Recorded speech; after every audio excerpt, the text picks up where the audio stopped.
اس کے بعد حصہ بے قواعد کو دیکھیں، گرامر کو۔ اب یہاں پر دیکھیں پہلے نمبر پر ہے رستم بہت بہادر ہے۔ اس جملے میں بہادر کیا ہے؟ دیکھیے یہاں پر رستم کی تعریف کی جا رہی ہے، تو یہاں پر بہادر جو ہے یہ صفت ہے، آپ نے اس کا جواب لکھنا تھا صفت، ٹھیک ہے۔ دوسرے نمبر پر ہے ارشد نے لکھا۔ ارشد فاعل ہے یا مفعول؟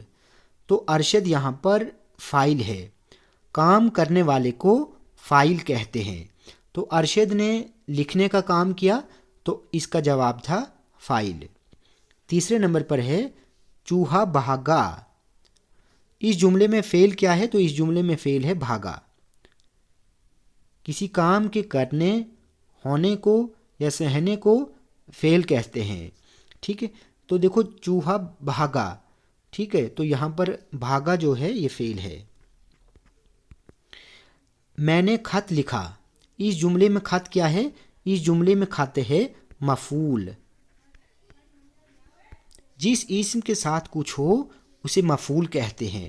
خط کو لکھا گیا تو یہاں پر خط جو ہے مفعول ہے۔ پانچویں نمبر پر ہے احمد نے کتاب پڑھی۔ یہ جملہ فعل ماضی ہے یا فعل حال؟ فعل ماضی کا مطلب ہوتا ہے پاسٹ، فعل حال مینز پریزنٹ، تو یہ کتاب کو پڑھا گیا تو یہ پاسٹ آئے گا، مطلب یہ جملہ فعل ماضی ہے، کلیئر۔ اس کے بعد ہے درج ذیل الفاظ میں واحد کے جمع اور جمع کے واحد لکھے۔ شیشے جمع ہے تو اس کا آئے گا شیشہ، ٹھیک ہے۔ میوہ میوے، اس کی آپ نے جمع بنانی میوے۔ افکار فکر، افکار جمع ہے تو آپ نے اس کا بنانا تھا فکر۔ علم علوم، ٹھیک ہے، یا آپ اس کا علماء بھی لکھ سکتے تھے لیکن علوم اس کا صحیح ہے۔ پانچواں سوال ہے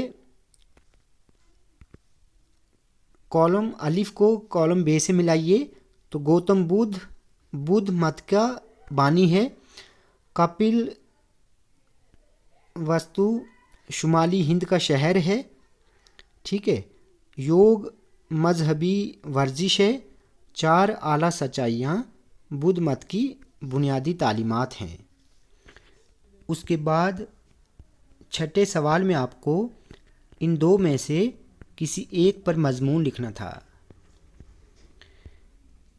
ساتویں سوال میں آپ کو یا تو اپنے پرنسپل کے نام، فیس معاف کرنے کی درخواست لکھنی تھی یا پھر آپ کو یہ خط لکھنا تھا، ٹھیک ہے۔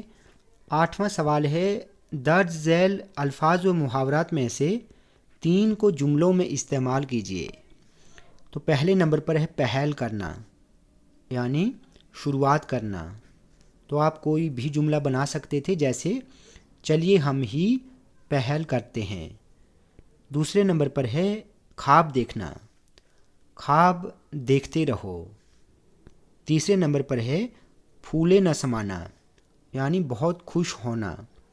امتحان کی کامیابی پر میں پھولے نہ سمایا۔ اس کے بعد ہے نصیحت، میں نے اسے پڑھائی کے ساتھ ساتھ کھیلنے کی نصیحت کی۔